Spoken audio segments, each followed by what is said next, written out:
Hello दोस्तों, स्वागत है आपका हमारे चैनल पर, जहां हम आपको किताबों का ज्ञान सरल और रोचक तरीके से पहुंचाते हैं। आज हम आपके लिए लेकर आए हैं एक ऐसी किताब की कहानी जिसने लाखों लोगों की सोच और जिंदगी को बदल दिया है। हम बात कर रहे हैं रॉबर्ट कियोसाकी की बेस्ट सेलर किताब रिच डैड पुअर डैड की। ये किताब आपको पैसे की समझ, फाइनेंशियल एजुकेशन और अमीर बनने की मानसिकता को गहराई से समझने का मौका देती है। इसमें दो डैड्स की कहानियां हैं, एक अमीर डैड और दूसरे गरीब डैड। दोनों के विचार और फैसले किस तरह से उनकी आर्थिक स्थिति को प्रभावित करते हैं, यही इस किताब का मुख्य संदेश है। इस वीडियो में हम आपको रिच डैड पुअर डैड के 6 सबक, सबसे जरूरी सिद्धांत और प्रेरणादायक कहानियों को हिंदी में सरल शब्दों में समझाने जा रहे हैं। अगर आप अपनी आर्थिक जिंदगी को बेहतर बनाना चाहते हैं तो ये वीडियो आपके लिए एक गाइड की तरह काम करेगा। इसमें आप जानेंगे कि पैसा आपके लिए कैसे काम कर सकता है, संपत्ति और कर्ज में फर्क क्या होता है, क्यों फाइनेंशियल एजुकेशन आपके स्कूल के सिलेबस से ज्यादा जरूरी है और अमीर लोग अपनी सोच से कैसे अमीर बनते हैं। यदि आपको वीडियो पसंद आए तो इसे लाइक और शेयर करें और हमारे चैनल को सब्सक्राइब करना ना भूलें, क्योंकि हमारा लक्ष्य है कि हम आपको वो ज्ञान दें जो आपकी जिंदगी को एक नई दिशा दे सके। चलिए अब बिना देरी के शुरू करते हैं इस अद्भुत सफर को और जानते हैं कि रॉबर्ट कियोसाकी की इस महान किताब ने हमें क्या सिखाया है। तो बात ऐसी है कि रॉबर्ट कियोसाकी, जो कि इस किताब के लेखक हैं, उनके 2 पिता थे। उनके एक पिता जो कि पढ़े लिखे और PhD होल्डर थे, मगर जिंदगी भर गरीबी रहे और गरीबी में ही मरे। इसीलिए ना रॉबर्ट उन्हें पुअर डैड कहते थे। वहीं उनके दूसरे पिता बहुत पढ़े लिखे तो नहीं थे, लेकिन काफी अमीर थे, इसीलिए रॉबर्ट उन्हें रिच डैड बुलाते थे। तो अब यह सोचने की बात है कि किसी भी इंसान के एक ही वक्त में 2 पिता कैसे हो सकते हैं।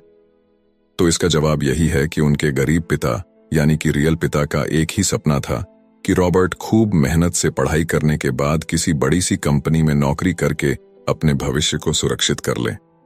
मगर रॉबर्ट के दूसरे पिता जो कि अमीर थे, वो एक्चुअली में रॉबर्ट के दोस्त माइक के पिता थे और वो चाहते थे कि रॉबर्ट अपनी जिंदगी में कुछ चैलेंजेस को ले, क्योंकि सारे सबक सिर्फ स्कूल में ही नहीं सीखे जाते। कुछ सबक ऐसे होते हैं जिन्हें इंसान अपनी जिंदगी के तजुर्बों से ही सीखता है। तो स्कूली पढ़ाई सिर्फ आपको अच्छे ग्रेड्स तो दिला सकती है, लेकिन जिंदगी की पढ़ाई बहुत कुछ सिखाती है। बेशक पढ़ाई लिखाई की अपनी अहमियत है, मगर सिर्फ इसके भरोसे बैठ करके ही सब कुछ हासिल नहीं किया जा सकता। तो चलिए जानते हैं कि एग्जैक्टली हमें क्या करना है और कैसे करना है। उसके लिए पहला सबक कहता है कि अमीर लोग पैसे के लिए काम नहीं करते। सुनने में थोड़ा अजीब है, लेकिन इस लाइन को समझने के लिए ये कहानी आपकी काफी मदद करेगी। तो होता ऐसा है कि एक आदमी था जिसके पास एक गड्ढा था। जब भी उसे अपने गड्ढे से कुछ मेहनत करवानी होती थी तो वो एक गाजर को उसके सामने लटका देता था। उस गाजर को देखते ही गधा उसे खाने के लालच में काम करता चला जाता था। उसे बड़ी उम्मीद थी कि एक दिन वो उस गाजर तक पहुंच ही जाएगा। अभी उस आदमी के लिए तो एक अच्छी खासी तरकीब बन गई काम करवाने की, मगर बेचारे गधे को कभी भी वो गाजर नहीं मिल पाई। अब पूछिए क्यों? क्योंकि वो गाजर बस एक छलावा है। बहुत से लोग ठीक उस गधे की तरह ही होते हैं। वो मेहनत पर मेहनत के लिए चले जाते हैं, इस उम्मीद में कि एक दिन वो अमीर बन जाएंगे, मगर पैसा उनके लिए महज एक सपना बन के रह जाता है। इस सपने के पीछे भागने से आप उस तक कभी नहीं पहुंच सकते। तो पैसे के लिए काम करने की बजाय पैसे को अपने लिए काम करने दीजिए। जब आप अमीर बनना चाहते हैं तो सिर्फ पैसे कमाने के लिए काम ना करें, क्योंकि जिस तरीके से हम अमीर बनने की राह में कदम बढ़ाते हैं, हमारा डर और लालच हम पर हावी होने लगता है कि कहीं हम गरीब के गरीब ही ना रह जाएं। बस इसी डर से हम और ज्यादा मेहनत करने में जुट जाते हैं। फिर हमारा लालच हम पर हावी होने लगता है।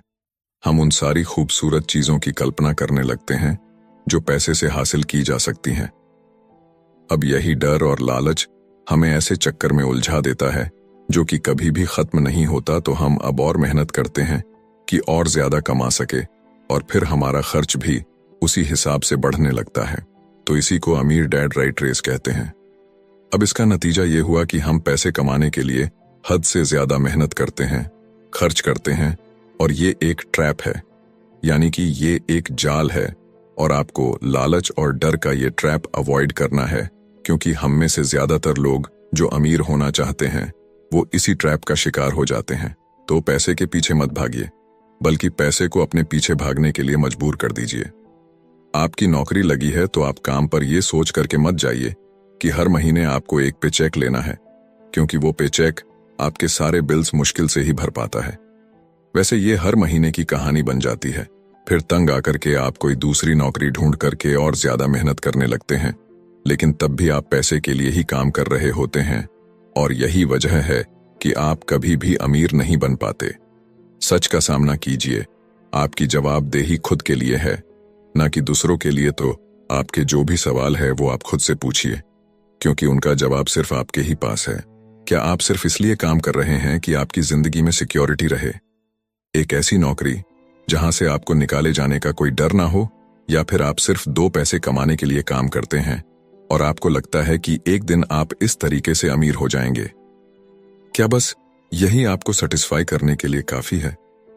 अगर आपका जवाब हाँ है, तो मुझे आपकी सोच पर बड़ा अफसोस है, क्योंकि आपने जो अमीर बनने का सपना देखा है ना, वो कभी पूरा नहीं होने वाला। आप हमेशा गरीबी में ही जिएंगे।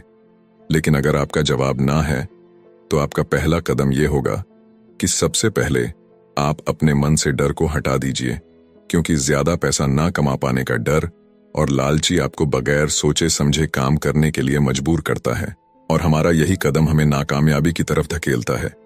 बेशक हम सबके अंदर डर और चाहत की भावना होती है, और ये नेचुरल है, लेकिन उन्हें खुद पर इतना हावी ना होने दीजिए कि हम उनके बस में होकर के उलटे सीधे फैसले लेने लग जाएं।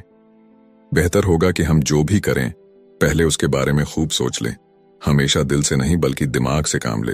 हर सुबह अपने आप से पूछिए कि क्या आप उतना कर पा रहे हैं जितना कि आपको करना चाहिए? क्या आप अपनी पोटेंशियल का पूरा इस्तेमाल कर पा रहे हैं? आम लोगों की तरह सोचना छोड़ दीजिए, जो काम सिर्फ और सिर्फ पैसे के लिए करते हैं। ये सोचना छोड़ दीजिए कि मेरा बॉस कम पैसे देता है, मुझे ज्यादा मिलना चाहिए, मैं ना इससे ज्यादा कमा सकता हूं। एक बात याद रखिए, आपकी परेशानियों के लिए सिर्फ आप जिम्मेदार हैं, कोई और नहीं। बॉस अगर आपकी सैलरी को नहीं बढ़ा रहा है तो उसे इल्जाम मत दीजिए।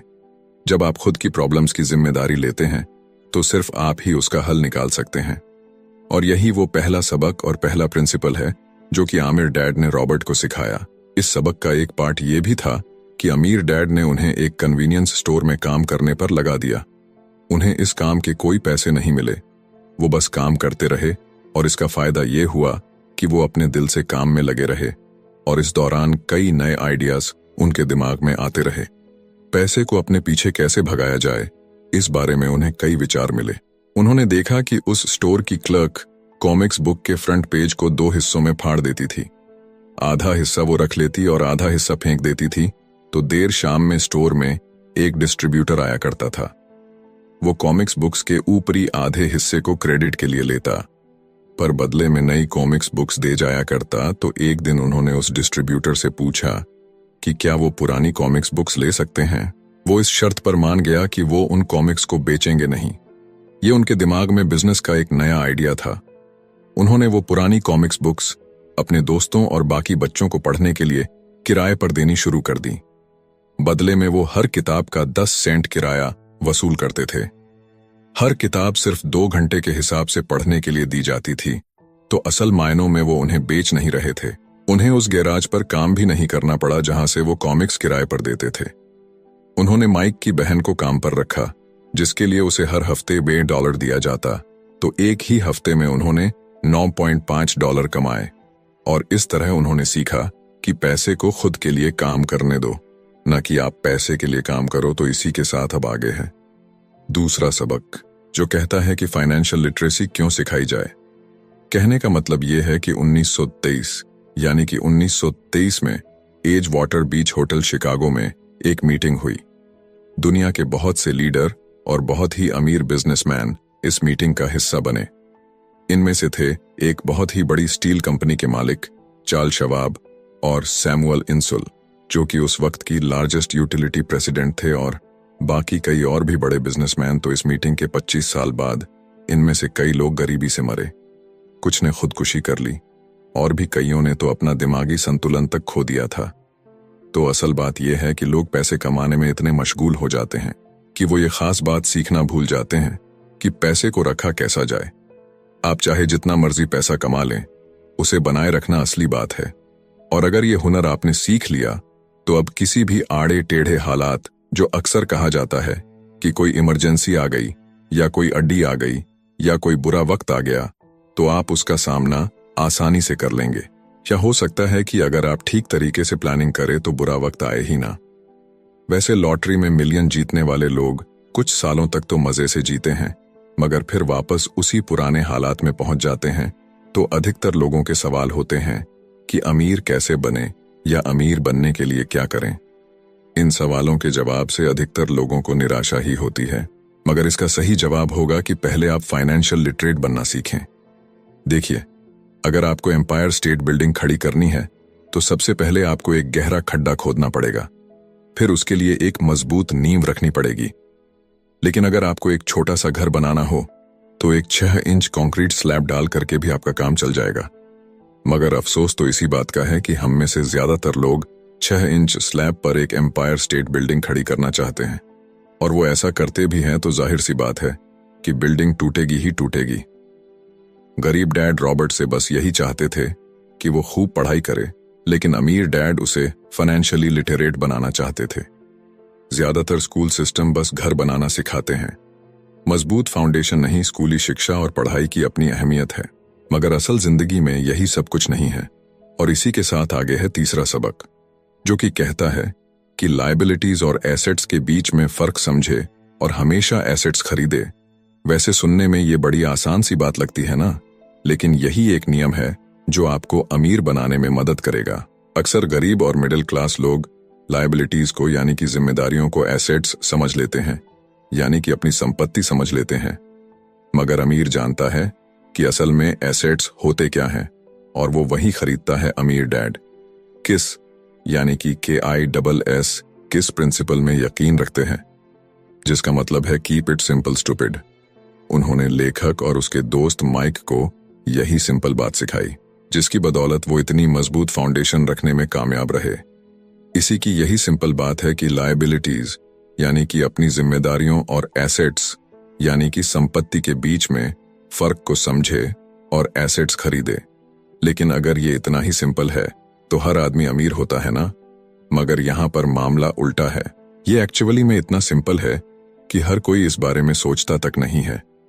लोगों को लगता है कि उन्हें लायबिलिटीज और एसेट्स के बीच में फर्क पता है, मगर उन्हें सिर्फ लिटरेसी के बारे में मालूम है, फाइनेंशियल लिटरेसी के बारे में नहीं।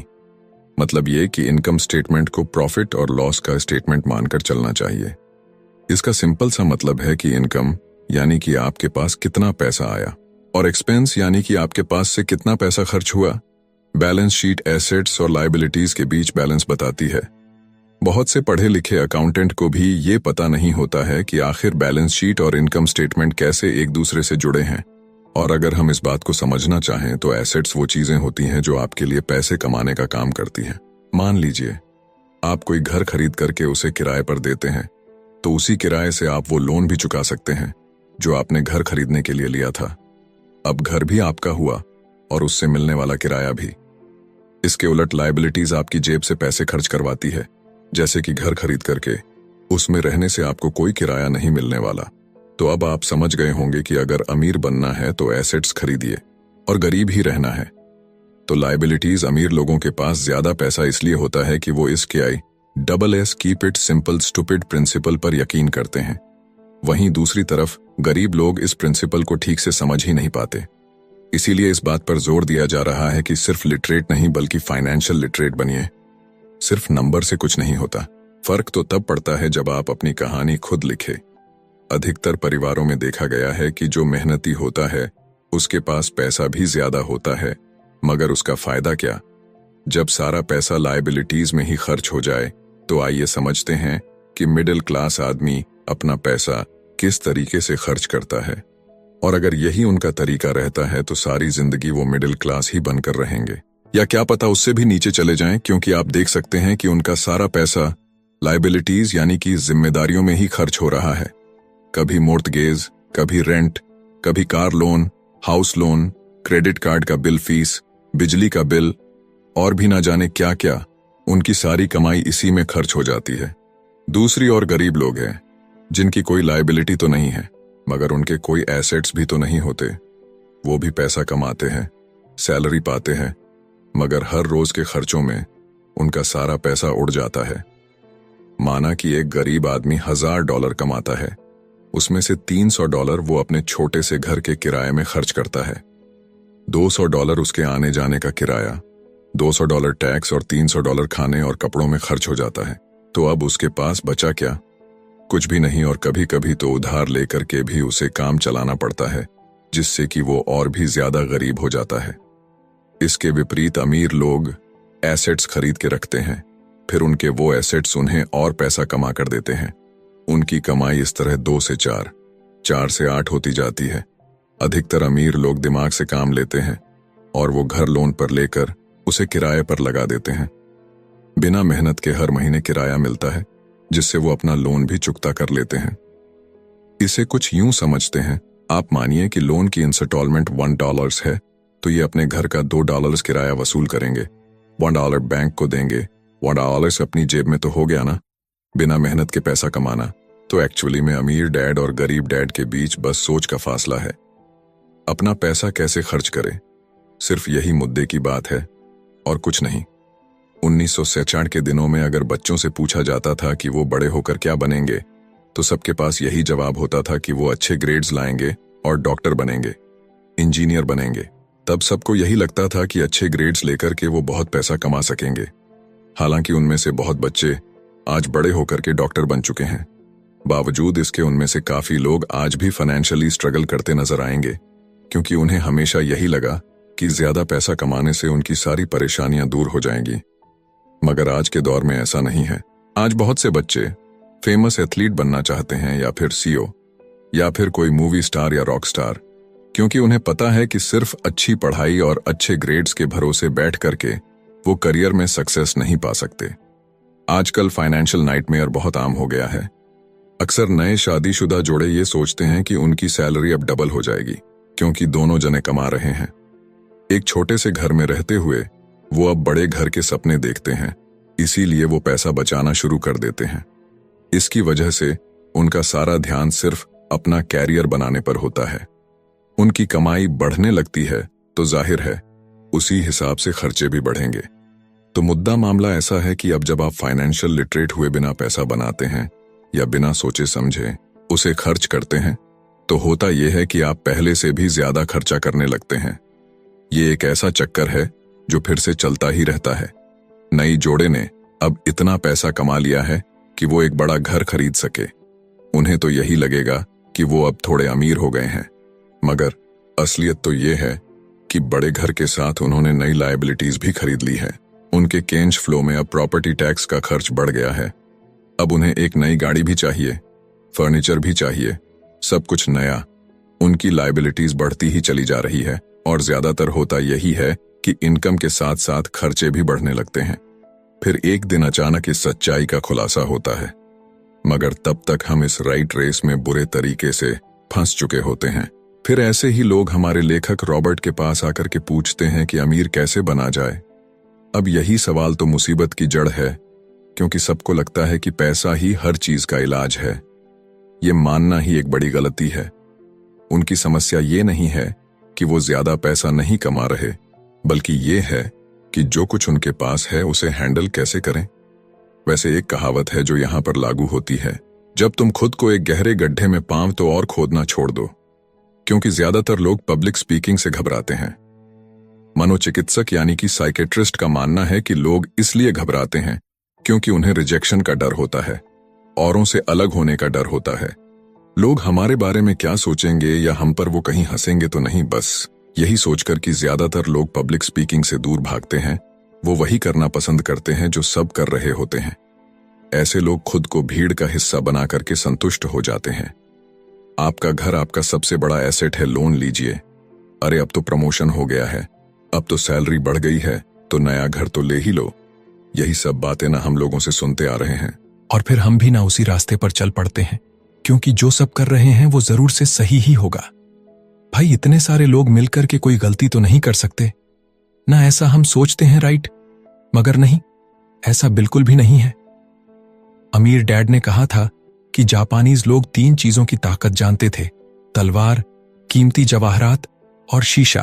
तलवार बाजुओं की ताकत का प्रतीक है, कीमती जवाहरात पैसे की ताकत का, और शीशा खुद के अंदर छुपी हुई ताकत को दिखाता है, और वही हमारी सबसे बड़ी ताकत है। जब आप खुद को जानते हैं शीशे के सामने, अगर आप खुद से सवाल पूछ सकते हैं कि मैं सही हूं या मुझे भी भीड़ का हिस्सा बनकर रहना चाहिए, तो जो जवाब आपको मिलेगा बस वही आपकी असली ताकत है। तो गरीब और मिडिल क्लास खुद को पैसे का गुलाम बनने देते हैं, इसीलिए वो कभी भी अमीर नहीं बन पाते। 16 साल के रॉबर्ट और माइक अमीर डैड के साथ हर उस मीटिंग में जाया करते थे जो वो अपने अकाउंटेंट, मैनेजर्स, इन्वेस्टर और एम्प्लॉयज के साथ रखा करते।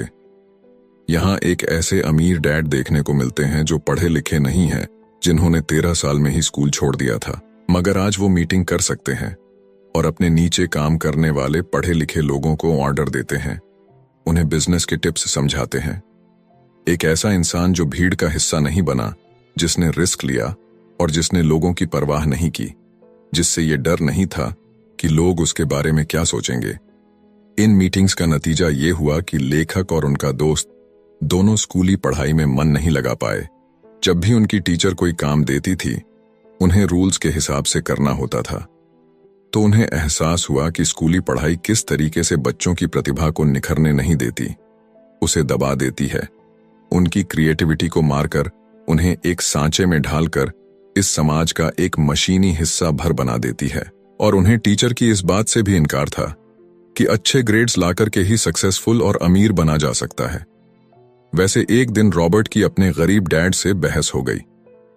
उनके पिता का मानना था कि उनका घर उनके लिए सबसे बेस्ट इन्वेस्टमेंट है, मगर वो एक रेड रेस में भाग रहे थे। उनकी इनकम और खर्चे बराबर ही थे, उन्हें पूरा करने के लिए उनके पास एक पल की भी फुर्सत नहीं थी।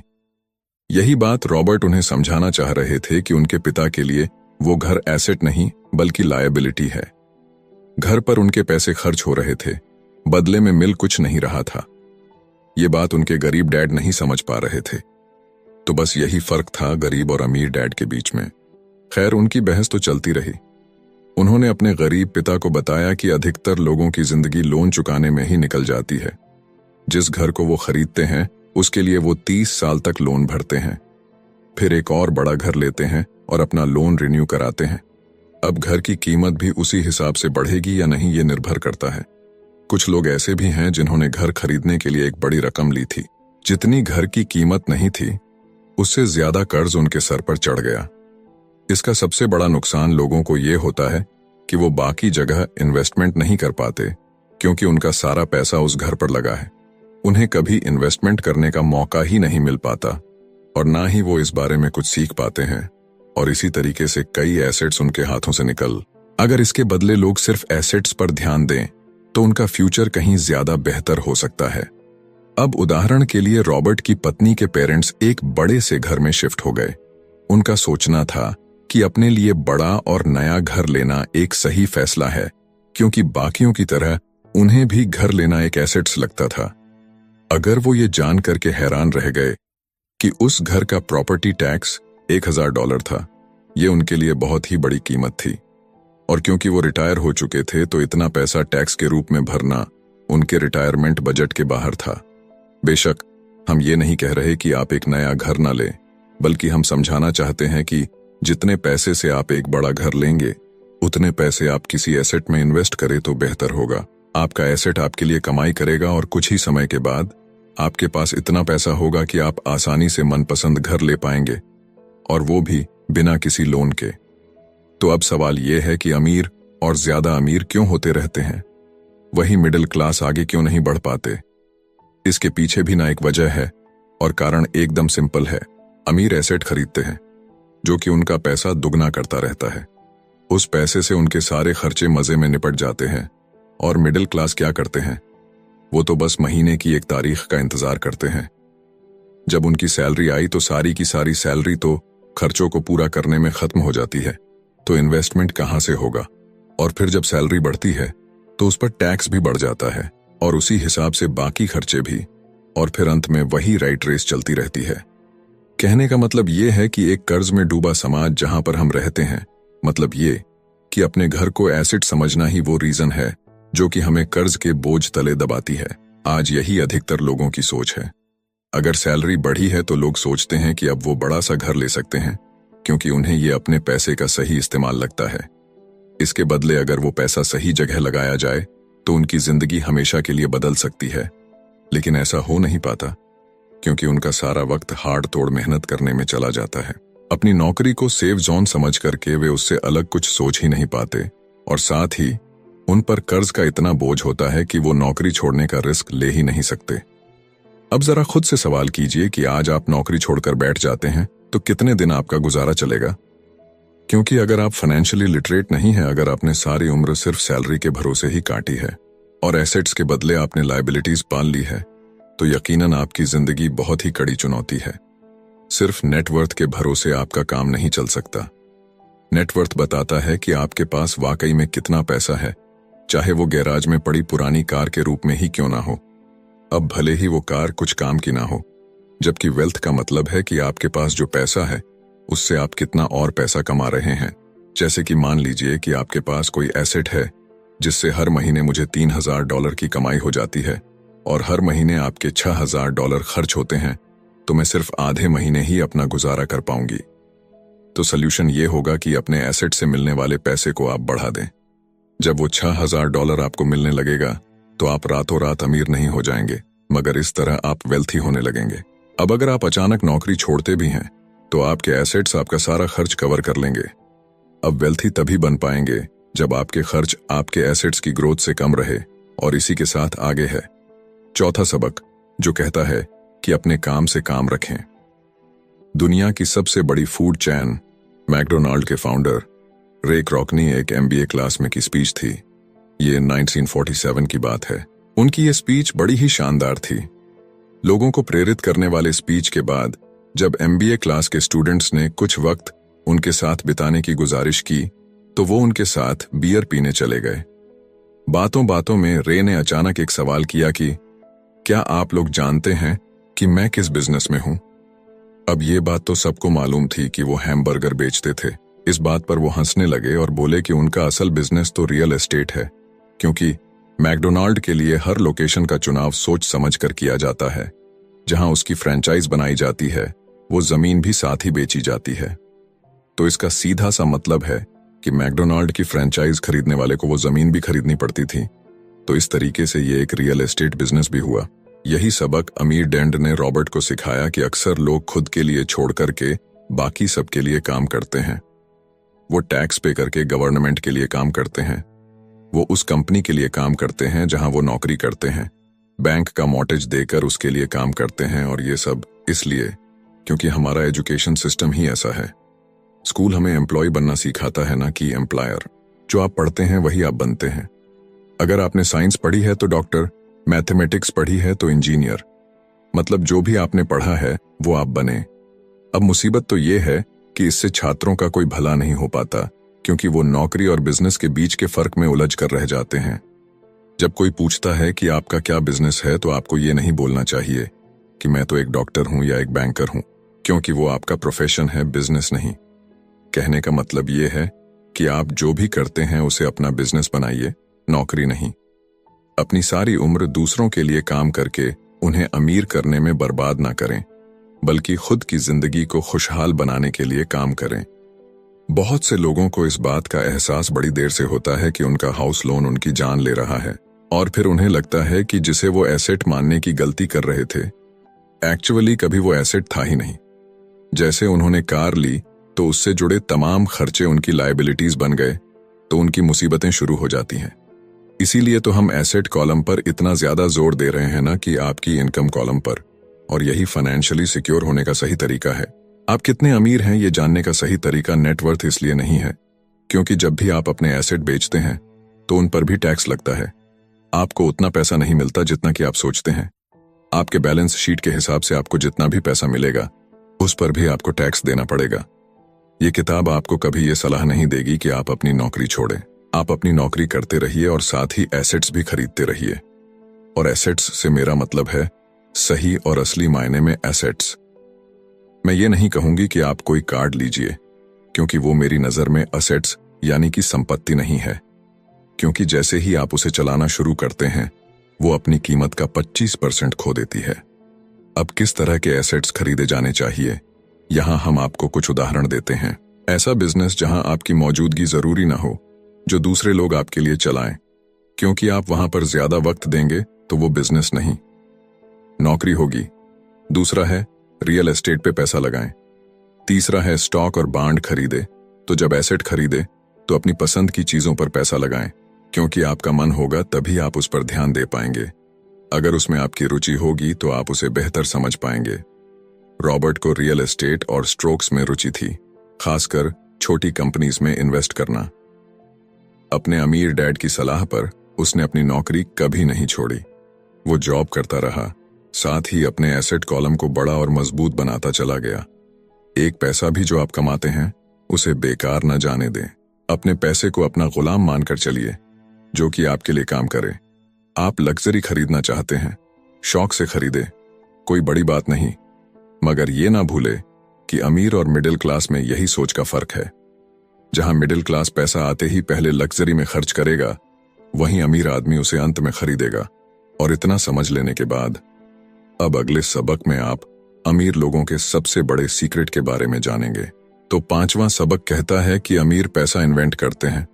अलेक्जेंडर ग्राहम बेल ने टेलीफोन इन्वेंट करने के बाद उसे पेटेंट कर दिया था। इनका बिजनेस बढ़ा और संभालने में मुश्किल होने लगी तो वो वेस्टर्न यूनियन गए और उन्हें अपना पेटेंट और छोटी सी कंपनी $1 लाख में बेचने की पेशकश की। उस वक्त की वेस्टर्न यूनियन के प्रेसिडेंट ने पेशकश को ठुकरा दिया। उन्हें ये दाम कुछ ज्यादा ही लग रहे थे और फिर उसके बाद एक बड़ी कंपनी AT&T का जन्म हुआ। रॉबर्ट 1984 से प्रोफेशनल तौर पर पढ़ा रहे हैं। एक चीज जो हजारों लोगों को पढ़ाने के बाद उन्होंने जानी तो वो ये कि उन सब लोगों में पोटेंशियल था, बल्कि हर एक इंसान में पोटेंशियल है जो कि हमें महान बना सकती है। इसके बावजूद जो हमें रोकता है वो है खुद पर डाउट रखना। स्कूल छोड़ने के बाद हमें पता चलता है कि जिंदगी में आगे बढ़ने के लिए सिर्फ ग्रेड्स ही काफी नहीं होते। जैसे सिर्फ स्मार्ट लोग ही आगे नहीं बढ़ते, बल्कि वे बढ़ते हैं जो कि बोल्ड भी होते हैं। ये सच है कि फाइनेंशियल जीनियस होने के लिए इसकी नॉलेज भी होनी चाहिए, मगर साथ ही हिम्मत और बोल्डनेस भी चाहिए। ज्यादातर लोग पैसे के मामले में कोई रिस्क नहीं लेना चाहते, मगर अमीर होने के लिए आपको रिस्क लेने ही पड़ेंगे, क्योंकि हो सकता है कि आने वाले सालों में एक नया बिल गेट्स पैदा हो या अगला अलेक्जेंडर और बाकी शायद दिवालिया बनकर गरीब हो जाए। अब ये आपकी मर्जी है, आप इनमें से क्या बनना चाहते हैं। अगर आप अपना फाइनेंशियल IQ बढ़ाते हैं तो बहुत कुछ हासिल कर सकते हैं, और अगर नहीं तो आने वाले साल और भी डरावने हो सकते हैं, क्योंकि हर पुराना जाता है तो नया आता है। तो जो आज है वही सबसे खुशहाल वक्त है। आज के दौर में लोग ज्यादा फाइनेंशियली स्ट्रगल कर रहे हैं क्योंकि उनकी सोच अभी भी पुरानी है। फिर वे अपनी गलती ना मानकर या तो अपने बॉस को इल्जाम देंगे या नई टेक्नोलॉजी को। जो कभी कल के दौर में एसेट था वही आज लायबिलिटी बन चुका है, तो आपको अपडेट रहने की जरूरत है। रॉबर्ट ने एक गेम डिजाइन किया जिसे वो कींच फ्लो कहते हैं। ये लोगों को सिखाता है कि पैसा कैसे काम करता है, अमीर बनने की राह क्या है और राइट रेस से बाहर कैसे निकले। ये सारी चीजें इस गेम से समझाने की कोशिश की गई है। एक दिन एक औरत आई। गेम खेलने के दौरान उसने एक बोर्ड कार्ड जीता, जिसका मतलब था कि उसने उस गेम में एक बोर्ड जीती। वो औरत बड़ी खुश हुई, मगर जब उसे पता चला कि वोट लेने के लिए तो उसे एक बड़ी रकम टैक्स भरनी होगी, तो उसकी खुशी गायब हो गई। वो वोट उसके लिए अब एसेट नहीं बल्कि लायबिलिटी बन गई। उसे पता चला कि ऐसे तो ये वोट उसकी जान ही ले लेगी। उसे ये आइडिया समझ में ही नहीं आया और रिफंड की मांग की। उसे उसके पैसे वापस मिल गए और वो चली गई, मगर बाद में उसने फोन करके बताया कि उसे अब गेम का आइडिया कुछ समझ में आने लगा था। वो उस गेम से अपनी लाइफ को जोड़ करके देख पा रही थी। पैसा कैसे काम करता है, इस बात को समझ ना पाने की वजह से उसका गुस्सा जायज था। हम भी अक्सर यही करते हैं। जो बात हमारी समझ से परे होती है उस पर गुस्सा आता है और हम जिंदगी की हर परेशानी के लिए उसे ब्लामे करना शुरू कर देते हैं। मगर अगर ठंडे दिमाग से सोचे तो ये तरीका एकदम गलत होगा। बेहतर होगा कि हम उन्हें समझने की कोशिश करें तो गेम ऑफ लाइफ जीत सकते हैं। बहुत से लोग कैश फ्लो गेम में खूब पैसा जीतते हैं, फिर उन्हें समझ ही नहीं आता कि उस पैसे का क्या करें, तो वो हैरान होने लगते हैं। इसकी वजह है उनकी पुरानी सोच जो आगे नहीं बढ़ने देती, और फिर वो बाद में सारा पैसा ही हार बैठते हैं। कुछ लोग कहते हैं कि वे हार गए क्योंकि उनके पास सही पत्ते नहीं थे। बहुत से लोग इस तरह जिंदगी में सही मौकों की तलाश में बैठे रहते हैं। कुछ लोग तो सही मौका मिलता भी है तो उसका फायदा नहीं उठा पाते क्योंकि वो कहेंगे कि उनके पास पैसा ही नहीं था। अब कुछ ऐसे भी होते हैं जिन्हें पैसा और मौका दोनों मिले, फिर भी वो कुछ हासिल नहीं कर पाए क्योंकि एक्चुअली में वो समझ ही नहीं पाए कि ये एक अपॉर्चुनिटी है। फाइनेंशियल इंटेलिजेंस का मतलब है कि आप पैसे को लेकर कितने क्रिएटिव हो सकते हैं। अगर आपको मौका मिलता है तो बगैर पैसे के आप क्या करेंगे, और अगर पैसा है मगर मौका नहीं तो उस सूरत में आप क्या करेंगे। ये सब आपकी फाइनेंशियल इंटेलिजेंस पर निर्भर करता है। ज्यादातर लोग इस बात का एक ही सॉल्यूशन जानते हैं कि खूब मेहनत करके खूब पैसा कमाया जाए, लेकिन आपको सीखना है कि अपने लिए मौका कैसे पैदा किया जाए, न कि उसके इंतजार में बैठे रहे। सबसे खास बात अमीरों की जो है वो ये है कि उन्हें पता है कि पैसा असली चीज नहीं है। असली चीज है इसका सही मतलब जानना, ये जान लेना कि जो हमें चाहिए वो हम इससे बना सकते हैं। हमारा दिमाग हमारे लिए सबसे बड़ा एसेट होता है। यही हमें सुपर रिच बना सकता है या सुपर पुअर, निर्भर करता है कि हम कैसे इसका इस्तेमाल करें। जो लोग सफल हैं उनके साथ कदम मिलाकर चलना है तो आपको ये सीखना पड़ेगा कि पैसा बढ़ाने की चाहत को खुद के अंदर कैसे पैदा करें।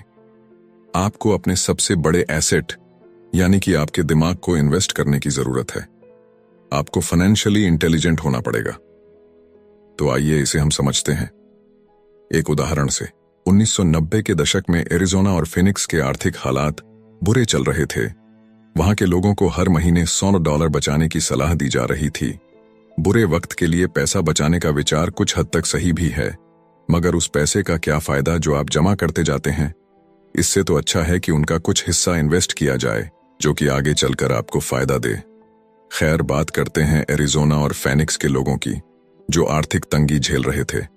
ऐसे में इन्वेस्टर को ये एक बढ़िया मौका लगा। लोग जो अपनी प्रॉपर्टी अपने पौने दामों में बेच रहे थे उसे कई इन्वेस्टर्स ने हाथों हाथ खरीद लिया। रॉबर्ट ने भी $75,000 की कीमत वाला एक घर सिर्फ $20,000 में खरीद लिया। इसके बाद उन्होंने अर्टोनी के ऑफिस में एक ऐड दिया, $75,000 वाला घर सिर्फ $60,000 में। बस इसे लेने के लिए ग्राहक टूट पड़े। रॉबर्ट का फोन बजना बंद ही नहीं हो रहा था कि ये पैसा उनको उस एसेट से मिलने जा रहा था जो उन्होंने प्राइमरी नोट के रूप में ग्राहक से लिया था, और उन्हें ये पैसा कमाने में केवल 5 घंटे लगे। उन्होंने जो $40,000 इन्वेंट करे वो उनके एसेट कॉलम से क्रिएट हुए थे, और बगैर टैक्स के उन्होंने अचानक ही मिले एक मौके का फायदा उठाकर ये पैसा क्रिएट अपने इनकम कॉलम में ऐड कर लिए। कुछ सालों के बाद ही उनके इस बिजनेस ने इतना पैसा क्रिएट किया कि उनकी कंपनी की कार, गैस इंश्योरेंस, क्लाइंट के साथ डिनर ट्रिप और बाकी चीजें सब कवर हो गईं। जब तक गवर्नमेंट उन खर्चों पर टैक्स लगाती, इनमें से ज्यादातर चीजें प्री टैक्स एक्सपेंसेस में खर्च हो चुकी थीं। कुछ सालों के बाद ही जो घर $60,000 में बिका था, अब वो $1,10,000 का था।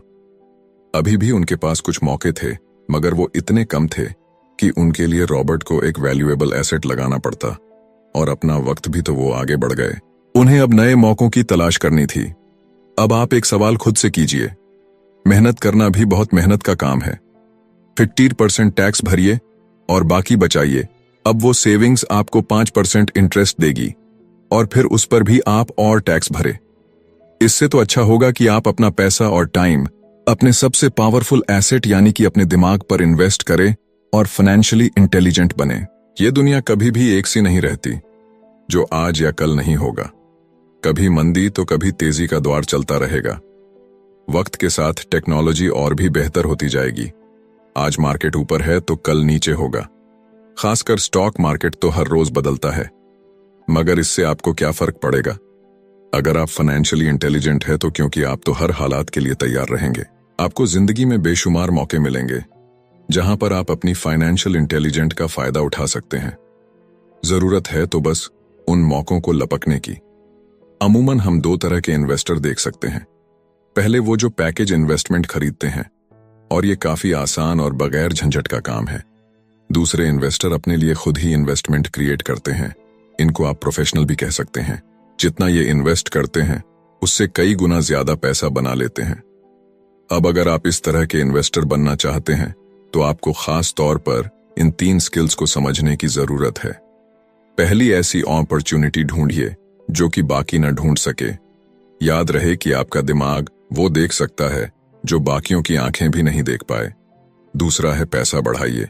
जब पैसे की जरूरत पड़े तो मिडिल क्लास केवल बैंक जाता है, मगर दूसरे टाइप के इन्वेस्टर पैसा बढ़ाकर के कैपिटल रेस करते हैं। उन्हें हमेशा बैंक की जरूरत नहीं पड़ती। और आगे ये तीसरा, स्मार्ट लोगों को ऑर्गेनाइज कीजिए। इंटेलिजेंट लोग वो होते हैं जो अपने से ज्यादा स्मार्ट लोगों के साथ मिलकर के काम करते हैं। इसीलिए इन्वेस्ट करने से पहले अपने इन्वेस्टमेंट एडवाइजर को चुनें। मुझे मालूम है कि यह सब आपके लिए कुछ ज्यादा है, मगर इसके रिवॉर्ड्स तो बड़े ही शानदार हैं। जिंदगी में रिस्क बहुत है, लेकिन उन्हें हैंडल करना सीख करके ही आप अमीर बन पाएंगे। और इसी के साथ आगे है 6वां सबक, सीखने के लिए काम करें, पैसे के लिए नहीं। तो बात ऐसी है कि एक बार एक जर्नलिस्ट ने रॉबर्ट का इंटरव्यू लिया था। रॉबर्ट उसके आर्टिकल पहले भी पढ़ चुके थे और उस जर्नलिस्ट के लिखने के स्टाइल से बहुत ही प्रभावित थे। इंटरव्यू जब पूरा हुआ तो उस जर्नलिस्ट ने रॉबर्ट को बताया कि वो एक मशहूर लेखिका बनकर उनकी ही तरह एक दिन फेमस होना चाहती है। तो रॉबर्ट ने उनसे पूछा, तो ऐसा क्या है जो उन्हें मशहूर होने से रोक रहा है? इस सवाल के जवाब में उस जर्नलिस्ट ने कहा, उनकी जॉब आगे नहीं बढ़ पा रही है। इस पर रॉबर्ट ने सुझाव दिया कि उस जर्नलिस्ट को कोई सेल्स क्लास ज्वाइन कर लेनी चाहिए। जर्नलिस्ट ने बताया कि उनकी एक दोस्त उन्हें पहले ही ये ऑफर दे चुकी है, मगर उन्हें ये छोटा काम लगता है। वो ये भूल गई थी कि रॉबर्ट खुद कभी सेल्स स्कूल जा चुके थे। तो इस बात का पॉइंट ये है कि अगर आपके पास कोई टैलेंट है जिसके दम पर आप कुछ पैसा कमाना चाहते हैं, तो आपका टैलेंट काफी नहीं होगा, क्योंकि उस टैलेंट को कैसे भुनाया जाए जब तक आप ये बात नहीं जानते, आपका टैलेंट यूं ही बेकार है। जब तक आप उसे लोगों के सामने पेश करने का हुनर नहीं सीख जाते, आप कुछ नहीं कमा सकते। तो बेचने की कला सीखने में कोई शर्म की बात नहीं है। किसी भी सेल्समैन को इसके लिए शर्मिंदा नहीं होना चाहिए।